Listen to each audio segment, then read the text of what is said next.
Ah ben, juste avant de commencer, j'ai ouvert mon sac et puis j'avais oublié ce Spectrum-là, qui est donc le journal des ingénieurs. Comme vous pouvez le voir, le dernier numéro est dédié à un device, hearing device. Okay. Donc c'est l'un des plus sophistiqués actuellement. Et puis il se fait avec un réseau de neurones profond, bien entendu.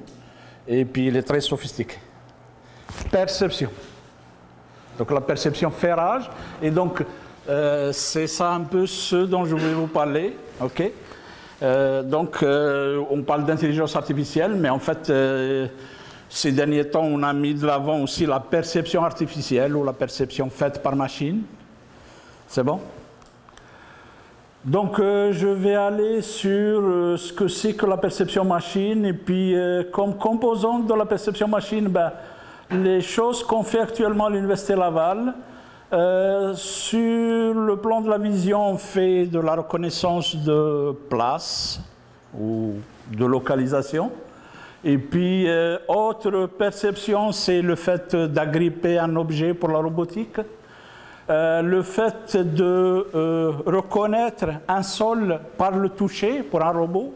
Donc, c'est une autre forme de perception. Une perception pour l'état de façon à ce qu'on détecte un état et puis on porte des décisions en estimant que finalement on a suffisamment réduit l'incertain pour agir sur cet état-là. Je reviendrai plus tard sur ça. Et puis le percept le plus utilisé, bien entendu, depuis belle lurette, c'est la parole. Okay. Nous, on a fait quand même la parole d'un point de vue HMM et modèle mathématique assez classique. Sauf que ces derniers temps, bien entendu, le speech a été repris par les majeurs comme Google, Facebook, Twitter. Et puis, ils ont mis beaucoup de ressources. Et puis, nous, on a été désarmés. On ne peut plus faire la concurrence à Google. Ils utilisent des machines énormes. La plupart des chercheurs canadiens sont chez Google. Donc, finalement, mettre un doctorant sur le speech ces derniers temps, ce n'est pas très payant. C'est bon? Donc, je reviens juste sur un des aspects de ce qu'on appelle l'intelligence artificielle, qui est un peu mal perçu. Et puis, ces derniers temps, on a dit que finalement, une intelligence artificielle, c'est le fait, ultimement, de concevoir une entité qui a cette forme-là, et puis cette entité-là va percevoir, et puis prendre des décisions, et sur la base de ces décisions-là, agir sur l'environnement.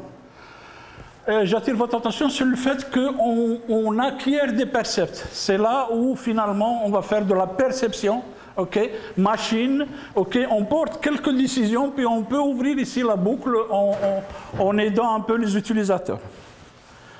Donc, ultimement, qu'est-ce qu'on cherche? On cherche à concevoir une machine qui peut voir, sentir, entendre et avoir le sens tactile, donc tout ce que l'humain a comme perception. C'est bon? Puis on s'est rendu compte que si on vise ultimement cet objectif-là, on peut avoir plein d'applications. Actuellement, on a des applications qui traitent les images, les photos, soit pour chercher, soit pour classifier. On a bien entendu des interfaces pour l'écriture très sophistiquées aussi. On a des logiciels qui puissent comprendre aussi bien la parole que la musique, qui font des systèmes de recommandation. Et puis on peut très bien, ces derniers temps, il n'y a qu'à voir les dernières versions de Skype pour reconnaître la parole et faire la translation en espagnol ou en anglais ou autre. Donc finalement le but est assez, disons qu'il va arriver, mais finalement on fait quand même certaines applications à partir de la perception.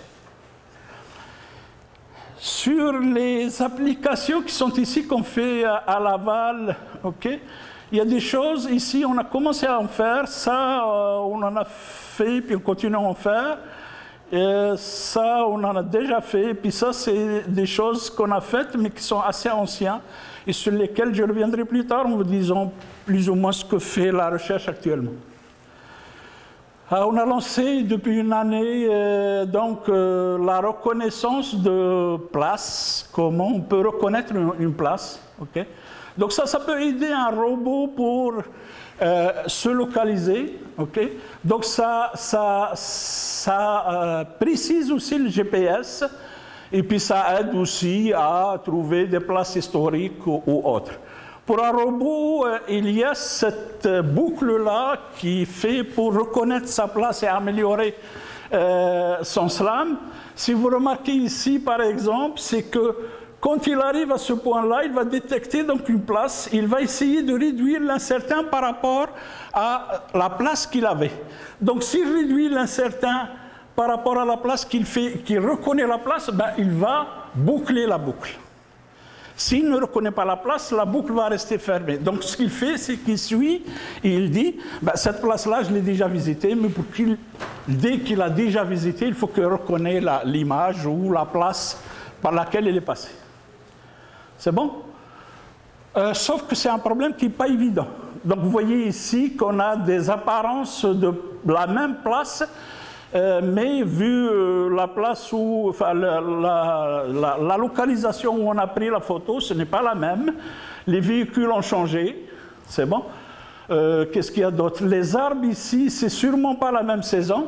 Donc c'est un problème qui n'est pas très évident à faire en termes de reconnaissance de place. Et puis c'est là le grand challenge. Donc c'est reconnaître la place malgré ces difficultés qui sont inhérentes à la reconnaissance de place. Voici un schéma global comment on reconnaît une place. Bien entendu, on a donc une carte comme la boucle du robot. Et puis ici, on a donc les données qui nous viennent. On génère donc une certaine reconnaissance avec l'incertain. C'est bon? Et bien entendu, qu'est-ce qu'on fait? On la compare. On compare ce qu'on acquiert par rapport à ce qu'on a sur la map. Et puis on fait donc exactement du matching sur les deux. Et puis on va reconnaître la place. On porte la décision. Cette place-là, c'est telle ou telle place. Okay? C'est comme ça qu'on fait. Okay? Les réseaux neuronaux profonds sont devenus un peu l'état de l'art pour tout ce qui est image ces derniers temps. Et puis ne pas les faire, ben, c'est pas la bonne chose. Donc il faut quand même, je veux dire, ça a des inconvénients ces réseaux de neurones profonds, mais pour la reconnaissance des images, c'est quand même assez performant. C'est bon. Donc voilà comment on fait. Donc on a plein d'images de l'environnement. Donc on va donc les représenter sous forme donc de représentation numérique. C'est bon. Donc ici, ils sont représentés sous forme numérique. Et puis, on fait une requête d'image. Puis cette requête d'image, ben, elle est matchée par rapport à un état. Ici, il se trouve que cette image-là, c'est celle qui va matcher celle-là. C'est bon? Donc c'est comme ça qu'on fait la reconnaissance de place. Mais le problème n'est pas si simple que ça. Parce qu'ici, il faut quand même traiter ces données-là et faire une représentation numérique qui est là, qui n'est pas très évidente à faire. Indépendamment, bien entendu, du bruit, du fait que ça peut être flouisé ici, du changement de saison, et tous ces problèmes-là se posent quand même à ce niveau. D'un point de vue réseau de neurones, voilà comment on fait. Donc on a ici des données d'images, qu'on traite et puis qu'on représente sous forme matricielle. Et puis la requête, elle, passe par un réseau de neurones. Elle va donc tomber sur une représentation numérique. Et cette représentation numérique va se comparer, à la matrice complète de ce qu'on a sur la base. Et puis on va reconnaître la similarité, en faisant donc une matrice comme une matrice de confusion pour savoir si finalement telle image s'aligne, si telle image s'aligne avec l'image de la base de données. Une autre idée pour la place, pour reconnaître la place, c'est de segmenter donc l'image. Donc si on veut reconnaître une image, la segmenter via un réseau de neurones profonds, enlever tout ce qui bouge, Donc si on enlève les voitures, les vélos, les piétons, etc., on va se focuser un peu plus sur tout ce qui est invariant au niveau de l'image, et puis c'est ça qui nous intéresse. Donc on va quand même enlever tout ce qui est plus ou moins bouge, ou qui est une voiture qui est parquée aussi, et si on reconnaît que c'est une voiture qui est en stationnement, ok, on va aussi pouvoir l'enlever. Donc on focus beaucoup plus sur l'invariant, et comme ça on a beaucoup plus de facilité à reconnaître la dite place. Voilà des exemples de places de Québec, je pense, du rue de Québec. Okay. Ici, vous voyez que ce n'est pas si évident que ça, c'est la même place, mais la photo n'est pas prise à la même saison, et que les arbres sont changeants. Ici, la perspective n'est pas la même. Okay. Et puis, quand on fait la segmentation, bien entendu, bon, on a quand même des différences au niveau de la segmentation.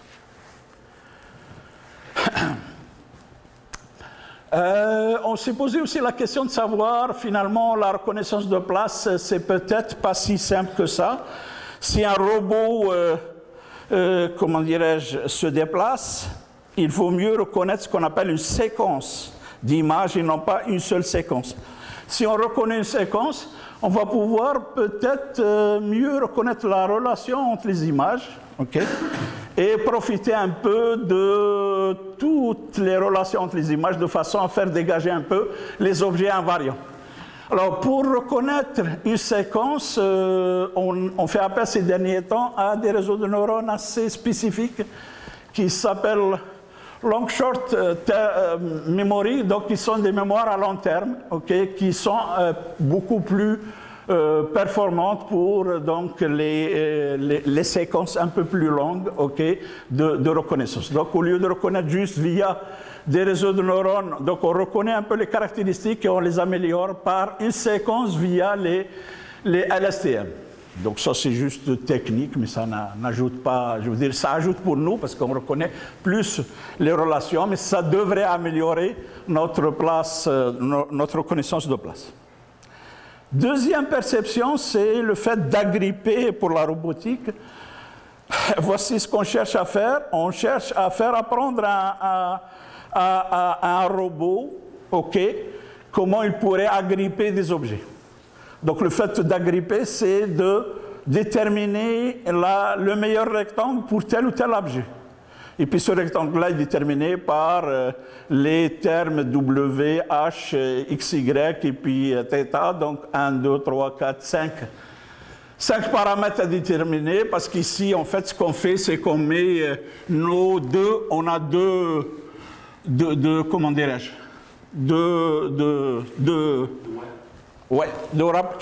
qui vont rappeler ou qui vont accrocher le verre, ok?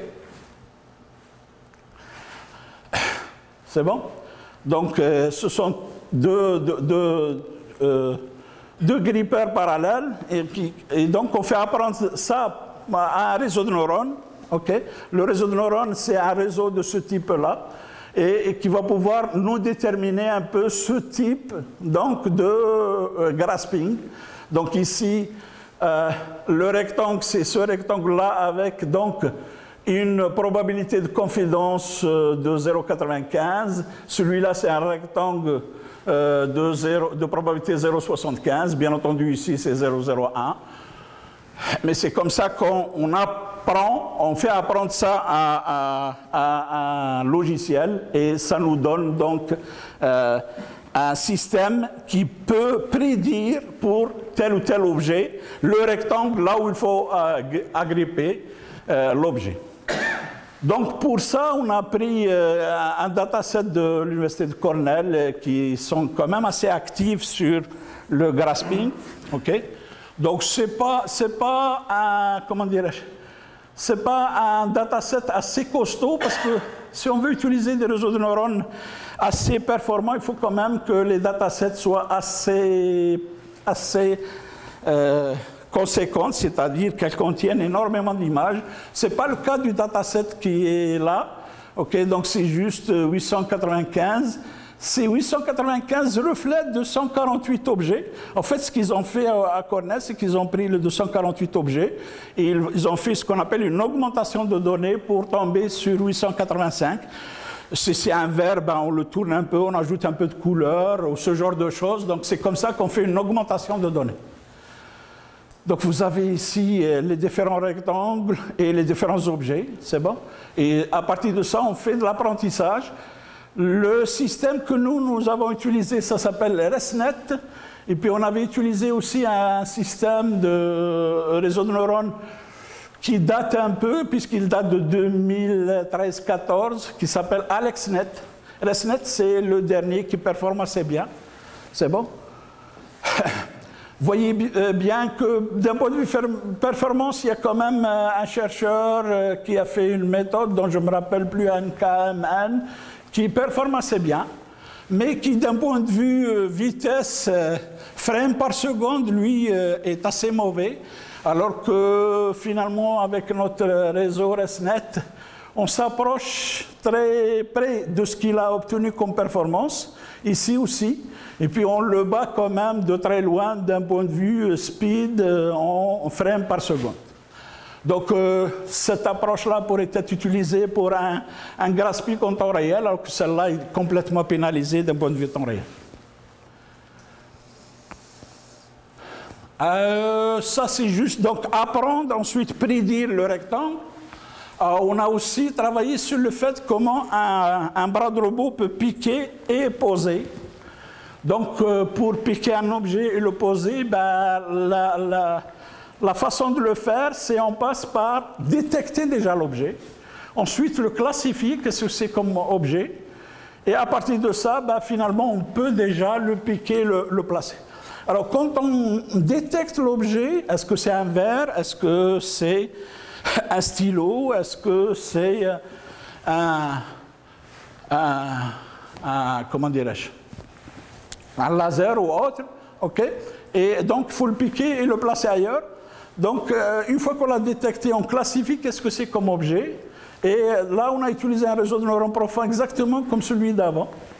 Sauf qu'ici, ben, finalement, on peut avoir des templates qui seraient, par exemple, si c'est différents disques ou différents verres, ça peut être de différentes tailles. Donc ici, la classification va nous donner différents objets. On les a rankés, ok? Et puis, une fois qu'on les a rankés, on est rentré sur un template matching qui, lui, détermine un peu le shape un peu de l'objet. Et puis, on sort ici, ok, avec l'objet et le score qu'on a pour cet objet-là. Donc, on a eu des mesures qui donnent des résultats, je le reconnais, assez mitigés.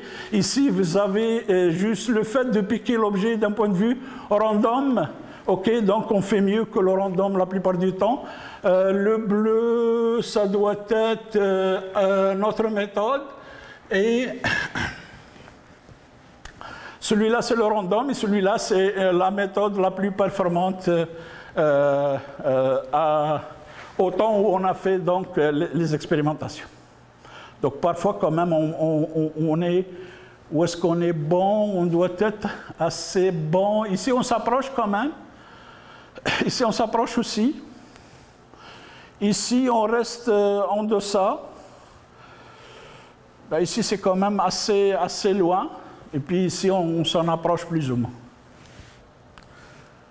On est assez pénalisé d'un point de vue données, parce qu'en fait, tous ces problèmes d'apprentissage, c'est un peu la qualité du dataset. Et puis pour le grasping, on n'a pas une très très bonne base de données qui est riche et qui est volumineuse. Okay? Et donc ça nous a pénalisé un peu d'un point de vue résultat. L'autre perception, c'est ici, on veut que le robot puisse déterminer quelle est la nature du sol sur lequel il y est.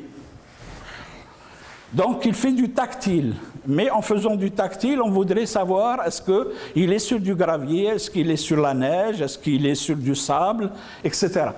Okay? Donc, pour ça, on a fait un banc de tests. Ici, vous avez des disques qui reflètent la matière qu'on voudrait tester, qui reflètent différentes matières. Okay? On a mis ça sur un tourne-disque. C'est bon? Et puis avec le tourne-disque, on détecte un peu le signal sur la matière, et puis on fait l'analyse après, et puis on donne ça à un logiciel qui va donc apprendre c'est quoi telle ou telle matière, et puis finalement, quand il a appris, on va lui donner du gazon. Ben, comme il a appris à quoi ça correspond, ben, il va nous retourner un peu gazon, mais c'est comme ça qu'on a fait le système. Donc le système a donné de très bons résultats. Vous voyez ici la matrice de confusion. Par exemple, pour le gazon, ben, donc ça c'est ce qu'on prédit ici, et puis les vraies données. Donc on est à 97% pour le gazon. Le tapis, on est à 97%. La céramique, on est à 77%. Okay. Pour les roches, on est à 74%. Bon, bien entendu, il y a des choses où ça marche moins. Okay.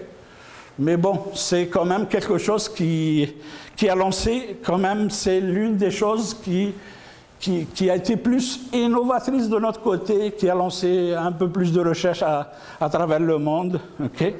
Elles viennent aussi, c'est une recherche qui vient un peu de McGill, okay, parce que Philippe Giguère, qui est prof nouveau chez nous, lui a fait sa thèse à McGill, et puis ils avaient débuté cet aspect de recherche à McGill. Donc, un aspect qu'on a fait voilà quelques années, c'est bon, et qu'on a laissé plus ou moins au rade, je vais vous expliquer pourquoi, c'est l'apprentissage par renforcement. L'apprentissage par renforcement, c'est quoi? C'est on donne des états, et puis on essaye de savoir quelle action il faut déterminer dans chacun des états. C'est bon? Est-ce qu'il faut aller, c'est ici très simple, est-ce qu'il faut aller à gauche, est-ce qu'il faut remonter, est-ce qu'il faut aller à droite? Quelle est l'action qu'il convient de faire dans chacun des états? Les états, s'ils sont déterminés par leur modèle de transition, comment on transite d'un état à un autre, ce qu'on fait, c'est qu'on résout un processus de Markov assez général, c'est juste une prise de décision classique. Mais si on ne connaît pas ce modèle de transition, on va faire donc de l'apprentissage par renforcement via donc des formules de ce type-là, c'est bon, qui sont des formules qui ne donnent pas le modèle de transition et qu'on peut juste, comment dirais-je, mettre dans une table et mettre à chaque fois à jour. L'agent va mettre à jour, il va apprendre, ok. L'ancienne valeur va se mettre dans le QSA. Le QSA se met ici, on cherche la meilleure des actions et on continue comme ça, c'est comme ça qu'il va apprendre.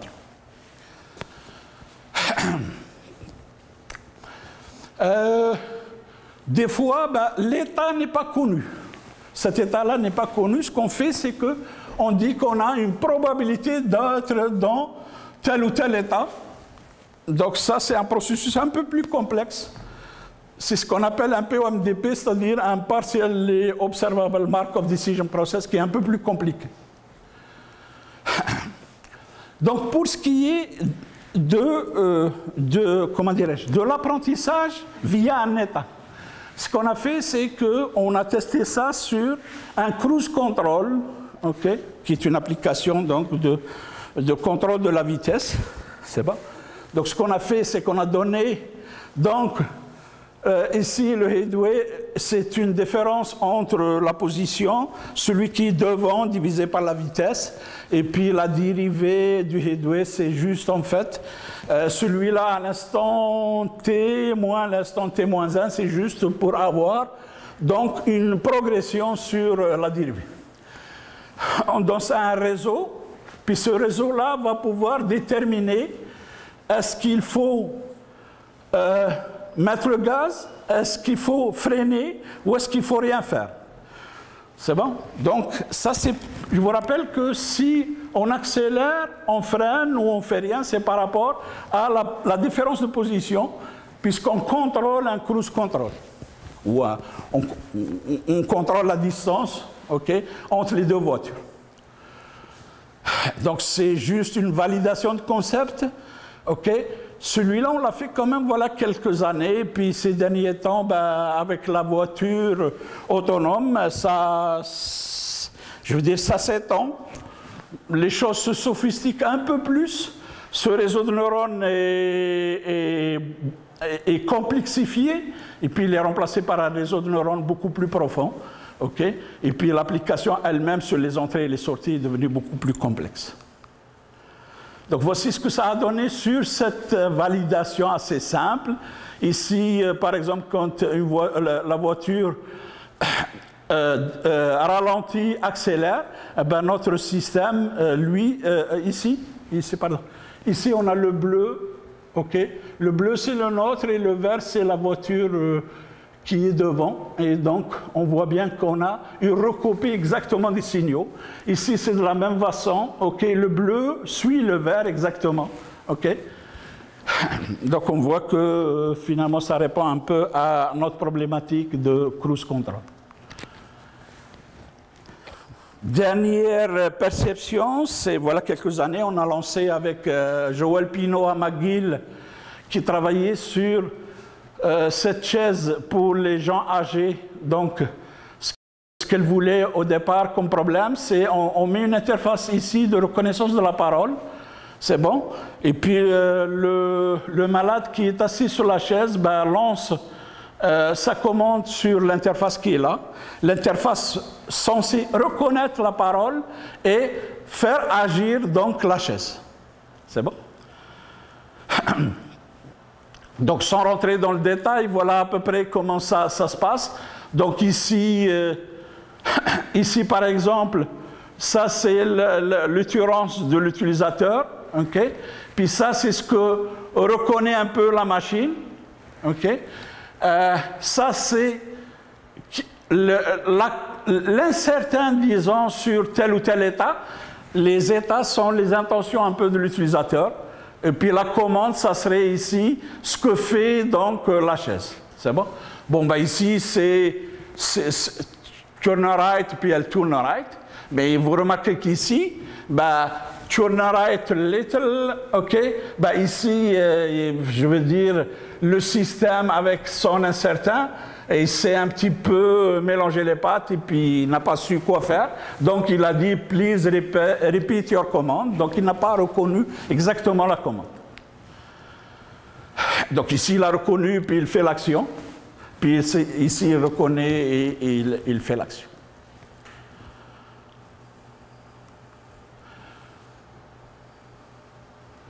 Donc voilà un peu un tour de la perception par machine qu'on fait un peu à Laval et qu'on continue de faire. Comme conclusion, ben, ce que je peux dire, c'est qu'on est un petit peu désarmé ces derniers temps par le fait que la perception machine a donc fait les beaux jours donc, de Google, Apple, Facebook, okay, qui ont non seulement recruté beaucoup de chercheurs sur ces aspects-là, mais en plus, ils ont des ressources assez costauds, OK? Et donc, ils font en plus des publications dans la plupart des conférences où on publie nous-mêmes. Et donc, quand on soumet un papier, ben, il est difficile de les battre parce qu'on ne joue pas la même game du tout. Donc, comme la parole, là, ben, Hinton a été recruté chez Google et donc il a tout un staff avec lui. Baidu, le chinois, s'est mis sur le speech avec l'un des meilleurs profs de Stanford à l'époque, et puis ils avancent très bien sur la perception pour le speech. Donc il a fallu un peu qu'on se décale, on est un peu sur place recognition, on est un peu sur grasping, okay? Des choses qui sont peut-être, pour le moment, moins dans les entreprises.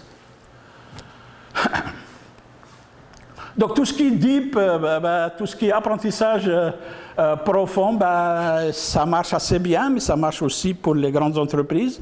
Je ne sais pas si vous le savez aussi, mais le gouvernement fédéral cette année a donné 120 millions pour le deep learning. Il l'a donné, et puis on a râlé, on a beau râler, on a failli faire grève de la faim, mais ça n'a pas marché. Donc il l'a donné à 3 universités qui sont donc Toronto, Montréal, mais à un seul lab, et puis Edmonton. Puis on n'a pas été d'accord, mais ils ont dit c'est comme ça, c'est les grands joueurs. Donc Hinton a rejoint l'Université de Toronto, et puis lui a le grand morceau. Yoshua Bengio a le grand morceau aussi à Montréal, et il reste quelques miettes pour les gens de l'Ouest. En plus de ça, le gouvernement fédéral, le gouvernement québécois, lui, a fait la double faute aussi de mettre 100 millions cette année sur l'intelligence artificielle et l'apprentissage profond. Et puis, il l'a donné aussi à Montréal. Alors là, ben, finalement... Il ne reste plus grand-chose. On a râlé sur les 100 millions aussi de Montréal. Mais bon, ils ont dit, finalement, on va essayer de trouver des canevas peut-être de collaboration. Mais ceci étant dit, le Canada est un très, très grand joueur. Il faut aussi comprendre le fédéral. Bien que moi, je suis à Laval, je comprends quand même le fédéral et la province. La province, un peu moins. Elle aurait dû quand même un peu splitter entre nous, Sherbrooke et Montréal. Ils auraient dû donner à Montréal en disant bon, essayez de collaborer au niveau de la province pour mettre un peu toutes les forces. Mais pour le fédéral, avec les grands joueurs qui, comme Hinton, étaient déjà chez Google, d'autres étaient chez Apple, d'autres étaient chez Facebook, tous sont sortis donc de plus ou moins Toronto et de Montréal. Donc le fédéral a dit finalement nous on donne 100 millions, mais on le donne à ces joueurs-là pour booster l'économie. Eux c'est toujours la même vision, c'est booster l'économie canadienne.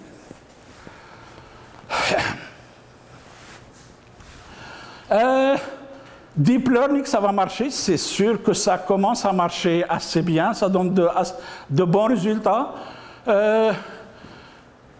Il y a des choses quand même qui sont énervantes dans cet apprentissage profond. Ça ne marche pas toujours. Pour nos étudiants, ils souffrent parce qu'il faut quand même faire plusieurs essais. Il ne faut pas se décourager, il faut mouliner la chose. Ce n'est pas si simple que ça. C'est plutôt un art plutôt que quelque chose qui est assez cerné et dont on sait exactement la procédure qu'il faut suivre pour que ça marche. Donc quand ça marche, par exemple chez Bengio, ça marche très bien, on dit est-ce que vous pouvez nous donner la chose, même quand ils nous le donnent pour qu'on puisse le faire marcher, ils ne nous donnent pas la recette magique, parce qu'en fait il y a une recette magique, ils ont tourné un peu la recette magique et puis ça ne marche pas. On ne sait pas dans quelle mesure Deep Learning ça marche avec la puissance des machines, parce que sans puissance de la machine et les GPU qui sont associés, est-ce que finalement les très bons résultats, c'est une combinaison des deux, certes, mais est-ce que c'est 60% ici, 40% ici? Est-ce que c'est 40% ici, 60% ici? Ça, c'est une question qui reste posée. Mais sans la puissance des machines et le GPU, ça marquera le pas. Hein? C'est pour ça que le cloud est là. Le cloud, oui, ça peut se prêter parce que finalement Amazon, Windows, etc. offrent des ressources via donc le cloud, ok, et puis on peut acheter les ressources quand on les a. Oh, il y en a, oui, il y en a. Nous à Montréal, à Laval, on en a, oui. Ah oui, il y a un projet en cours. Oui. Ce projet aussi, on ne comprend pas, il y a des millions, mais non, c'est beaucoup de puissance. Mais je ne sais pas dans quelle mesure s'ils n'ont pas splitté, parce que moi j'étais assez étonné d'entendre les millions sur le calcul. Canada, pas uniquement ici, il y a quand même beaucoup de millions, alors que nous on souffre juste pour avoir 20 000, pour avoir un étudiant. Mais je trouve que c'est beaucoup de calculs, mais je ne suis pas sûr que tous les gens qui font ce genre de choses, moi, j'ai pas entendu que Bengio et Hinton utilisent du calcul tel que Calcul Canada le fait. Tu comprends? Donc c'est plus, je pense que c'est plus politique ce calcul, mais il est sûr que, comme le dit pour Sherbrooke, je sais qu'il y a un physicien là-bas, lui, il utilise la machine. Lui, ouais, il utilise bioinformatique et trucs. Ça y va.